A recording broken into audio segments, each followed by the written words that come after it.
Hey guys, cellular respiration, time to dive right in.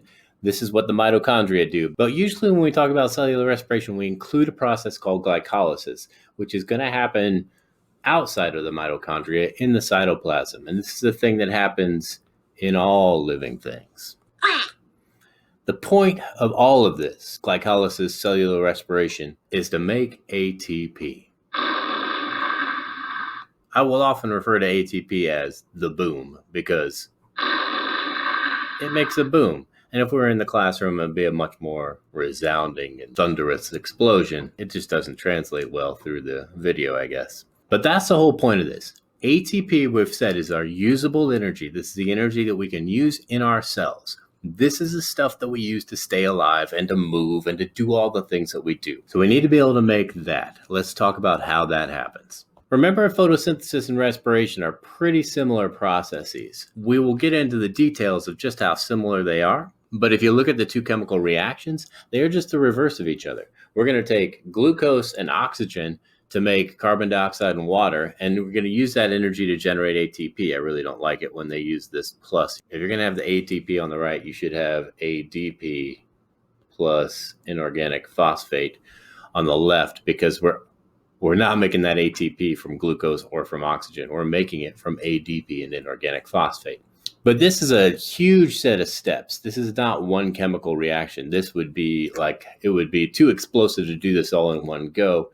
Obviously, that would not be good for living systems. Photosynthesis, of course, is just the reverse.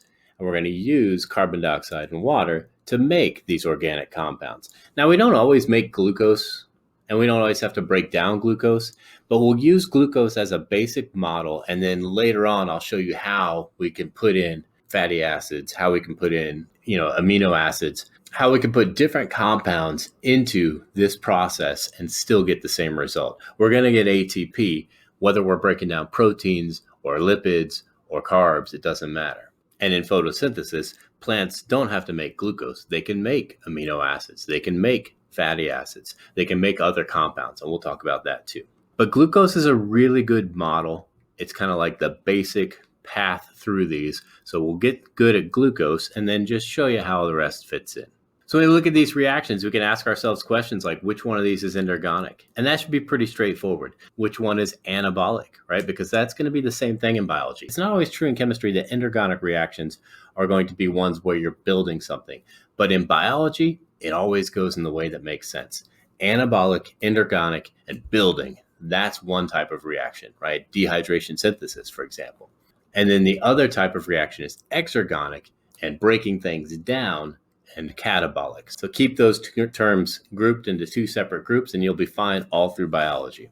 So when we take in chemical energy as food, it doesn't really matter what type it is. Like I said, we're just going to focus on glucose.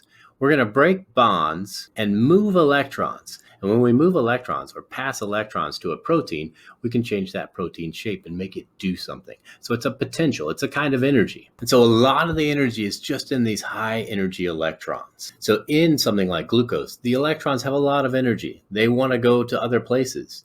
And so we can find things that want them more. And if we make a molecule, a protein that wants electrons more than glucose, then I can get the electrons from the glucose and change the shape of a protein and make something happen. So high energy electrons in something like glucose, in these carbon compounds. And we can use those electrons, we can use that energy that was put in there by a plant somewhere along the way to do our own things. And in this case, we're going to use it to generate ATP because that's the energy that's interchangeable inside the cell. Almost all of our proteins can use ATP to do their thing.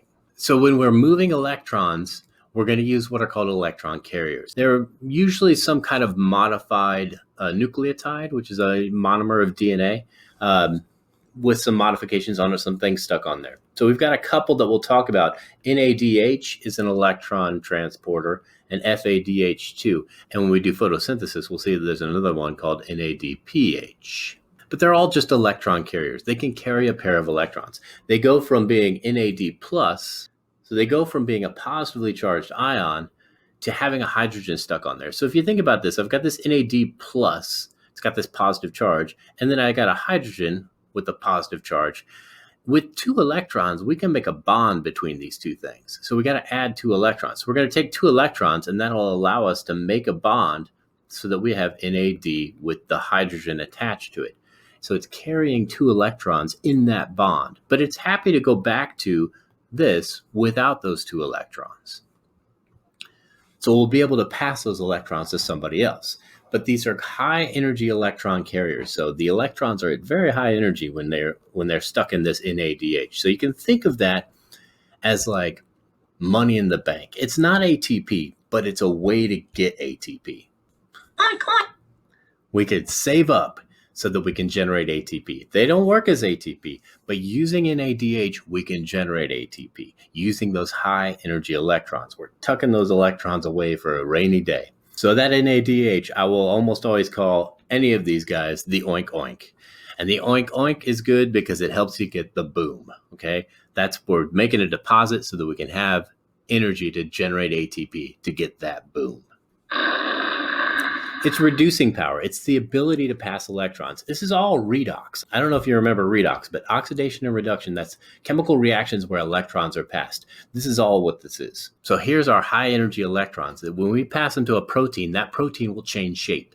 And then that protein will pass it to another protein, and that protein will change shape. And as these things change shape, they will make things happen that eventually add up to generating ATP. We're going to make proteins do stuff so that ATP is generated. And we do that with high energy electrons that come from this oink oink. So all through this process, you will see we're generating the oink oink. So some of these steps don't generate a lot of ATP on their own, but if they generate some of this, they're generating even more ATP later on down the line. We're going to cash in on all these piggy banks. We're going to break them all open in the electron transport chain at the end of this process. So yeah, as legacy will tell us, it's like $sign in the bank. So we've got 4 basic steps to cellular respiration. And sometimes we lump a couple of them together, but 3 or 4 depending on how you count them. So the first part is anaerobic. It doesn't require oxygen. This is glycolysis. This is the thing that everybody does. Every living thing on Earth does glycolysis. It does generate some ATP, and for a lot of organisms, it generates enough ATP, and that's all the ATP they ever need is just from glycolysis, and everything else is a waste product. We take what are waste products to bacteria and use it to get even more ATP, actually a lot more ATP. But that's strictly a mitochondrial thing. With few exceptions, prokaryotes are left out of that process. But that's aerobic respiration. Everything after glycolysis requires oxygen. When we do pyruvate oxidation, we're going to stick oxygen on the carbon. We're going to generate a carbon dioxide. When we go through the Krebs cycle, we're going to generate the rest of the carbon dioxide. All that carbon dioxide you exhale, it comes from these 2 things right here, pyruvate oxidation and the Krebs cycle. All 3 of these processes, glycolysis, pyruvate oxidation, and the Krebs cycle, are going to generate NADH. The Krebs cycle also throws in a couple of FADH2s. And all of those are going to go to the electron transport chain to generate ATP. So if you look at this diagram on the right, you can see here's glycolysis. This is where our food comes in. This is the beginning. So we're going to do a couple of different things. We're going to get some ATP out of this. Not a lot, but a little. And we're going to make some NADH, which is going to the electron transport chain. The other thing that's generated from glycolysis is this pyruvate. It's a 3-carbon molecule. So glycolysis simply takes a 6-carbon molecule, glucose, and breaks it into 2 3-carbon molecules. That's a pyruvate and another pyruvate. If you're a bacterium, these are waste products and you've got to get rid of them. But if you have mitochondria, you can send the pyruvate there. And there we'll do pyruvate oxidation, which will knock them both down to 2 carbon molecules. Those 2 carbon molecules are passed to the Krebs cycle, and those carbons get attached to oxygen and we make carbon dioxide. So if you think about the oxidation number of carbon in glucose, it's 0. But then the oxidation number in carbon dioxide is +4. So it's lost 4 electrons in that process. So each carbon is getting oxidized. It's losing electrons, right? Leo says, grr, loss of electrons is oxidation. Oh, no, Keister says oil rig. So oxidation is loss of electrons. So carbon is losing these electrons when it goes from glucose to carbon dioxide because it goes from 0 to +4. It's all redox. So the pyruvate loses 1 carbon that gets oxidized into CO2. in pyruvate oxidation, and that happens as it crosses into the mitochondria. There are enzymes in these membranes. And then once you get into the Krebs cycle, the last 2 carbons are going to be fully oxidized also and become oxidation number of +4, and they're going to be CO2, right? It's going to be carbon dioxide, and you'll exhale those as well. In the process of the Krebs cycle, we are going to generate some ATP, but we're going to generate a whole bunch of electron carriers, both NADH and FADH2. So those guys are going to the electron transport chain. And finally, the last step of cellular respiration is this electron transport chain, and that's where we get a whole bunch of ATP. All right, we're only going to get 2 net ATP out of glycolysis, and we'll get a couple of more here, but we're going to get a ton, like 30 or more in the electron transport chain. And that number varies, and we'll talk about why. Looking at the word roots of the word glycolysis, glyce, we're talking sugars. Lyse, L-Y-S, that means to split or to break. Glycolysis, glycolysis, means we're splitting glucose. And we're going to make it into 2 3-carbon pyruvates. And this happens in the cytoplasm. And that should make sense that it happens in the cytoplasm, because if it happened in the mitochondria, then you would question whether all cells could do it. But because you know that all cells can do glycolysis, every living thing on Earth, even all those cells, all those bacteria without mitochondria, they're still capable of glycolysis. It makes sense that it would happen in the cytoplasm. You want to think about the origin of mitochondria, which we haven't really talked about yet, but mitochondria used to be free living. They are endosymbionts. They live inside of our cells like we host them. Not like a parasite, but like a symbiote, right? Because we give them a comfortable, happy environment, and they give us lots and lots of ATP. And we talked about that before when we talked about the evolution of eukaryotes, but we just kind of glanced across it. When we get into the cellular unit, we'll talk a lot more about that and the evidence supporting it. But so anything that doesn't have mitochondria can still do glycolysis. So it makes sense that it would happen in the cytoplasm of the cell because it doesn't require any special organelles, which if it did, bacteria would be out of luck. Also, it should make sense to you that glycolysis does not require oxygen. And if you think about when this process evolved, if every living thing on Earth can do it, there was a long time on Earth when there wasn't oxygen available, right? It took cyanobacteria, the evolution of photosynthesis, before we even had oxygen in the environment. So this being the oldest way to get energy from sugars, it makes sense that it doesn't require oxygen because oxygen wasn't available when this first appeared on Earth. The first living things on Earth could do this, and the first living things on Earth did not have access to large amounts of oxygen. And again, this question is coming back to what we asked several times in the evolution unit. This is that pattern of unity and diversity that we see throughout life. The things that we all have in common are the things that are the oldest. So if everybody has it, that's that unity, right? And all we've done is modify what was there before. If you modified this, you modified your ability to get energy from food. So you modified your ability to be alive. And so you died. So glycolysis is highly conserved because messing with the genes that code for these proteins messes with your ability to stay alive. So it's very consistent across all living things because any mutation in these cause the organism to die and therefore not able to pass on their genes.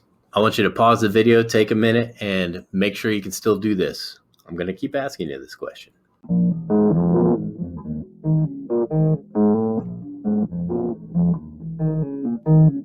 Glycolysis should be number 1 on the list because this is one of the first metabolic processes that was ever trapped inside of a cell and made part of a living thing. This ability to get energy from some other molecule, that's glycolysis. Now we know that photosynthesis comes next because cellular respiration requires oxygen. Cellular respiration occurred next, and then finally we get the eukaryotes, and then some of those eukaryotes took in mitochondria, took in an endosymbiont that could do cellular respiration, that later became mitochondria. And then some of those, because all plants have mitochondria as well as animals and funguses, so we know that chloroplasts come last. Oh, you guys remember Kid President? He's probably not a kid anymore. That's going back a ways. So this is the order, hopefully, that you had. Back in the day, you used to have to know for AP, you'd have to know the name of every single enzyme involved here. You can see everybody that ends in ASE, that's an enzyme. We've talked about how they always do that. Look at all those. Every single chemical reaction on here is catalyzed by an enzyme. It's made to happen by the presence of that enzyme. You also used to have to know a lot of these intermediates, these guys in between, who these guys are. We don't need to worry about. So glucose is split, and we use, 2 ATP going in there to modify this glucose. We split it into 2 3-carbon molecules, and then each of those goes through the second half of this process. So here it is all summed up in one slide. We're going to start out with glucose, that 6-carbon chain, right? 6 carbons, 6 oxygens, 12 hydrogens, C6H12O6, glucose. We're going to put in a couple of ATP. We're going to make 2 G3Ps. This is this intermediate. It's a 3-carbon molecule with a phosphate group on there. We're going to be able to get 4 ATP out, and we're going to generate 2 NADH. And then at the end, we're going to have 2 pyruvate. That's that 2 3-carbons. We took that 6-carbon, we broke it into 2 3s. So we've generated a few things here. We generated some ATP and we generated some NADH. So what's our net yield? What's everything that comes out? It's this. What's everything that goes in? It's this. Okay, and that's what you should know. And we generate ATP, 2 ATP each time we go through. So that's 4 that comes out, 2 we put in, a net of 2. So you don't need to know all the little names of everybody on here. What you need to know is what goes in and what comes out of glycolysis. And that's true for each of these processes. And what's it all about? It's all about that boom. So we got some boom here. Like I said, only 2 net because we had to put 2 in. But this is, remember, that's your oink oink. Oink oink.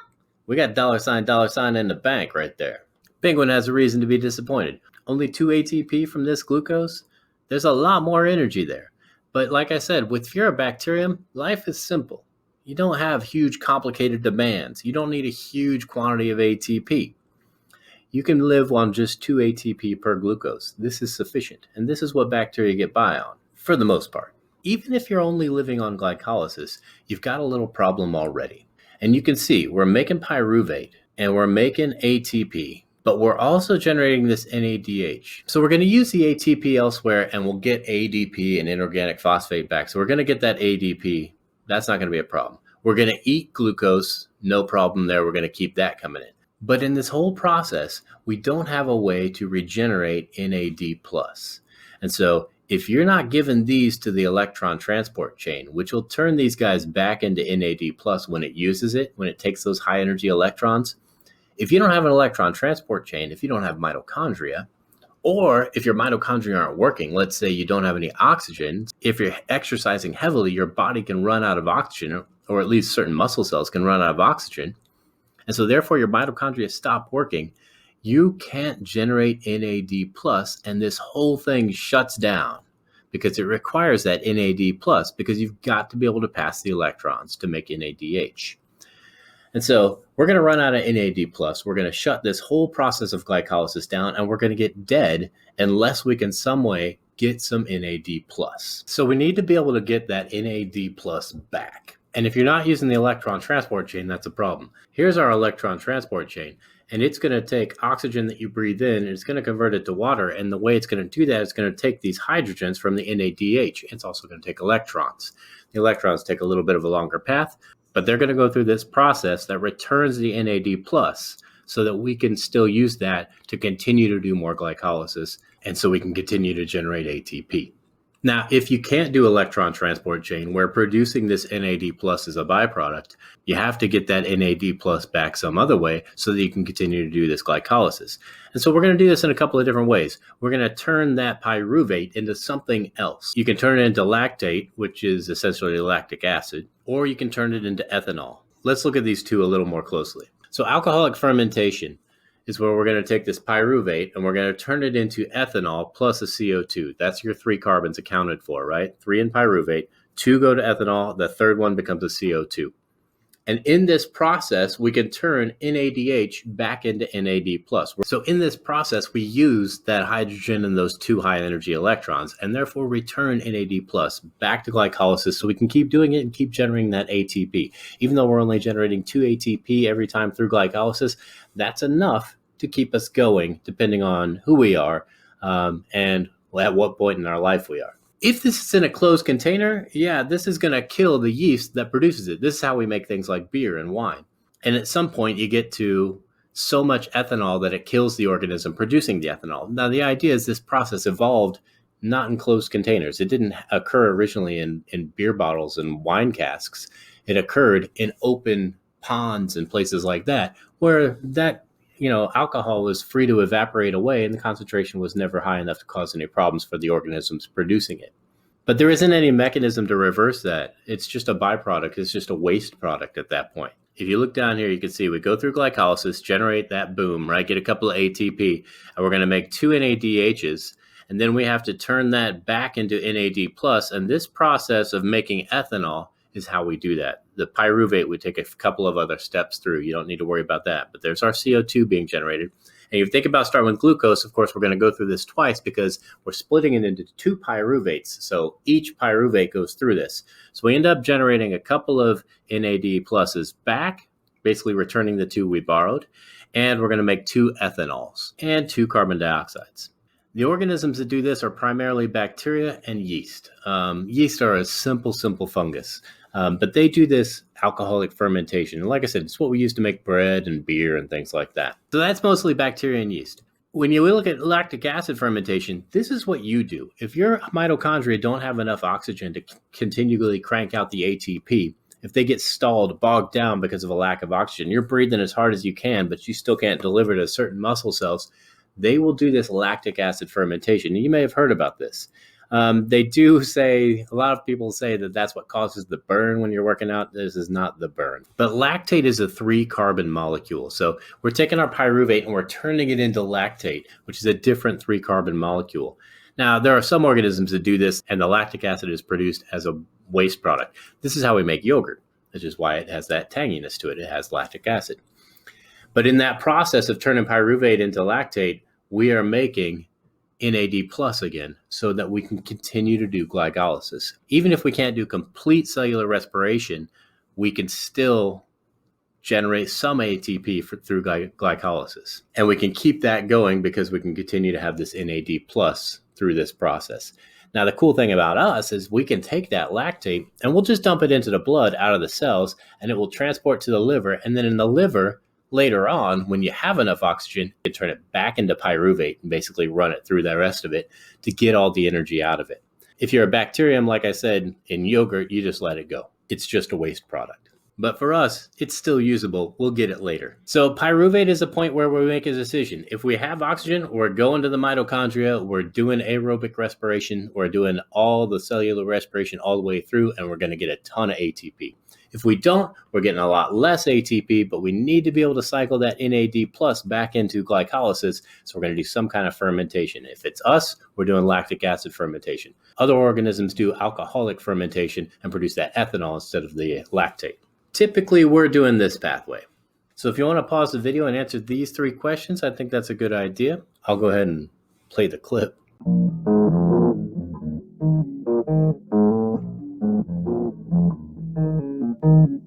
Okay, so hopefully you're able to answer these. How long have bacteria been using glycolysis? This is the way they have always been doing it. So 3.5 billion years, basically as long as there's been bacteria on Earth.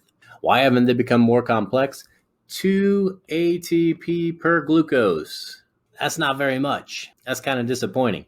For us, we get as many as 32 to 40 ATP per glucose. That's a lot more. That's how you get big and complex. Without that much ATP per glucose, you have to process so much glucose to get this big and complicated that it's not possible.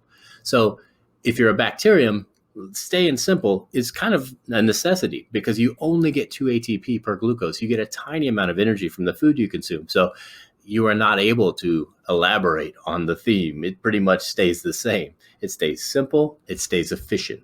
And if we can't do aerobic respiration, we have to do fermentation because we need NAD plus back at the beginning of glycolysis. We have to return that so we can continue to do glycolysis. It's part of the things that have to be there for it to happen. And we're using it up to make NADH. And without that electron transport chain, you don't have a way to use up the NADH that generates ATP, so you have to use it up some other way. We've done glycolysis. We turn glucose into pyruvate. Where's that pyruvate going next? We have a couple of electron carriers. We sent some NADH to the electron transport chain. More on those guys later. We got a couple of ATP too. We're on our way. But now we got this pyruvate. And that's where we're going next. So to get there, we need to get into the mitochondria. And the mitochondria needs a little bit of explanation. There's some interesting things about it and some vocabulary maybe that we need to have. It has a double membrane. It has two membranes. So there's a membrane around the whole thing, and then on the inside, there's a very folded up membrane. You can see that here in this picture. And this very, very folded membrane allows us to have a lot of places where we're going to do the electron transport chain. The electron transport chain is a series of proteins embedded in the membrane of the mitochondria. More inner membrane in the mitochondria means more places we can do the electron transport chain, which means more ATP, or faster anyway. So these folds are called cristae. That's just the folds of the inner membrane. So we need to make sure we know some names. We've got outer membrane, we have inner membrane, so that's inner, INNER. And then the space in between, you'll hear it all the time referred to as the inner membrane space. It's not the inner membrane space, it's the intermembrane space. It's between the membranes. I have seen on the internet a million times questions asking, I don't understand why they call it the inner membrane space, when it's not in the inner membrane. They don't call it the inner membrane space, they call it the intermembrane space. It's the space in between there. So spaces you need to know. There's the cytoplasm out here, right? There's the intermembrane space in between the two membranes, and then the inside of the membrane is called the matrix. Do you want to know what it is? If you think of this mitochondria as an endosymbiont, right, the reason it has two membranes is because, and we'll talk more about this later, but it's because there was a big cell, right, a eukaryotic cell, an old eukaryotic cell without any mitochondria or anything. It went and engulfed, doing endocytosis, it engulfed a little bacteria that could do cellular respiration. And when it did that, it surrounded it with its own membrane. It like bubbled around that. So this outer membrane is actually a remnant of the exterior membrane of the large eukaryotic cell that folded in around this guy. And then normally it would fuse that guy with the lysosome and digest all the things that are in there. But instead of doing that, it kept it in that membrane. And that little endosymbiont, that little bacterium, had its own membrane, and that's this inner membrane. So the inner membrane is the membrane of the original bacterium. The outer membrane is the membrane of the eukaryote that did endocytosis and brought that bubble in. We'll talk more about all of that when we do cells. So inside of the matrix is the cytoplasm of the endosymbiont, if you want to think of it that way. But this is where all those enzymes are that allow it to do cellular respiration. You need to understand these locations. You need to understand the spaces because we're going to be moving things around into these places. So make sure you got this idea in your head. Two membranes, a space in between the two membranes, and then a space inside the inner membrane. So pyruvate is going to come in. It's going to go through two membranes to get to the matrix, to get to the inside of the mitochondria, the inside of the mitochondria. And in those processes, in those steps through those membranes, there's going to be enzymes that work on it. And they're going to turn it into, from 3-carbon pyruvate into a 2-carbon molecule with something else stuck on it called coenzyme A. We're going to call that acetyl COA. Acetyl just means it's got 2 carbons. And in that process, look, we get more oink oink. We don't get any more ATP from pyruvate oxidation, but we do get more oink oink. 2 more, because we're going to have a glucose, which got split into 2 pyruvates. Each pyruvate goes through, becomes an acetyl CoA. We generate 2 CO2, so we're starting to fully oxidize some of the carbons. We got 2 of them of the original 6. 2 are fully oxidized now. We've generated some NADH in glycolysis. We've generated some ATP in glycolysis. We're generating a couple more NADHs here. More oink oink for the boom later on. Acetyl CoA, this 2-molecule carbon that gets attached to this coenzyme A. If you think of coenzyme A as like a vitamin, that guy is what's going to go on to the Krebs cycle. So this pyruvate oxidation is real short, real simple. It's just in the process of going into the matrix of the mitochondria, we're going to go through some steps to produce a 2-carbon molecule from our 3-carbon pyruvate, produce a CO2, and get 2 NADHs. That's really all you need to know about it. And of course, that CO2, you're going to exhale that. That's where your exhaling CO2 comes from, right here, and then the rest from the Krebs cycle. Same thing, different picture. Taking our pyruvate, turning it into acetyl CoA. We're producing a CO2. We're getting an NADH for each pyruvate. We're doing this twice for every glucose. And now we're in the mitochondria. And this is not uncommon. Here you can see, here's pyruvate oxidation. This is that thing we just went through. We went from pyruvate to acetyl CoA. A lot of times it gets lumped in with the Krebs cycle, which is what they happen to do here. There's the NADH that we produced during that process. And if you look, we produce more NADH and an FADH and another NADH. We also get a couple of ATP. Technically, we get 2 GTP, but those are quickly turned into ATP. So we get 2 ATP from this. This is the Krebs cycle. So the 2-carbon molecule is stuck on a 4-carbon molecule to make citrate, which is a 6-carbon molecule. Do you need to know the names of all those guys? Not really. Do you need to be able to count the carbons? Sure, that's not a bad idea. We're going to run this down to a 4-carbon molecule again. We're basically going to be taking off the 2 carbons that we stuck on there, and they'll come off as CO2. There's the other CO2 right there. So we're getting rid of those 2 carbons that we stuck on there from the acetyl CoA to make that citrate, and we're turning it back into a 4-carbon molecule so we can go around this again, and that's why it's called a cycle. Each time we stick 2 carbons on there and go around, we generate 1, 2, 3, 4 electron carriers plus a couple of ATPs. And we go around here twice for every glucose because, again, we had 2 pyruvates, 2 acetyl CoAs. Those 2 acetyl CoAs, one goes around, then the other goes around. Here it is with a smaller font. Lots of names of intermediates in here in the yellow ovals. We don't have the names of all the enzymes involved, but these are all steps. Every arrow you see on here is a reaction catalyzed by an enzyme. It happens because enzymes are there making it happen. But you can see we're making electron carriers, we're making carbon dioxide, we're generating a couple of ATP. See here, you can see it actually generates GTP, and then the GTP is used to make ATP. And we fully oxidized the glucose now. That glucose we started with C6H12O6 is now 6 carbon dioxide molecules. The carbon is entirely oxidized. Think about its oxidation number now. It was 0 when it started. Now with CO2, its oxidation number is +4. Fully oxidized. You can't oxidize carbon any more than that. And we got 4 ATP, twice as much as a bacterium. That's not much. That's not very helpful. Remember, the whole point of this is the boom. We need to be making ATP, and we only made 4. So if you look at the citric acid cycle, net gain, we get 2 ATP, but we got a bunch of electron carriers. And I told you before, those guys are oink oink. Those guys are money in the bank. We're going to be able to use those to cash in later. These electron carriers are like $ in the bank. We are taking those to the electron transport chain, and we're going to get a bunch of ATP out of them. Next step, electron transport chain. That'll be the lecture we start with next week. So today, just to sum up, we did all this, and the electron transport chain is what we got left. And then we're done with cellular respiration. It's a lot to take in, but keep in mind what comes into glycolysis, what comes out of glycolysis, what goes into the Krebs cycle, what comes out of the Krebs cycle. If you want to separate out pyruvate oxidation, it's a separate thing. That's okay too. A lot of times people just lump it in. You don't even really need to necessarily know exactly how many NADHs and FADHs. Just understand that they're electron carriers. Know that they're called NADH and FADH too. Know that they carry high energy electrons for the electron transport chain later on. Know that we don't really generate much ATP in these early processes. Know that we need to cycle the NAD plus for glycolysis to continue.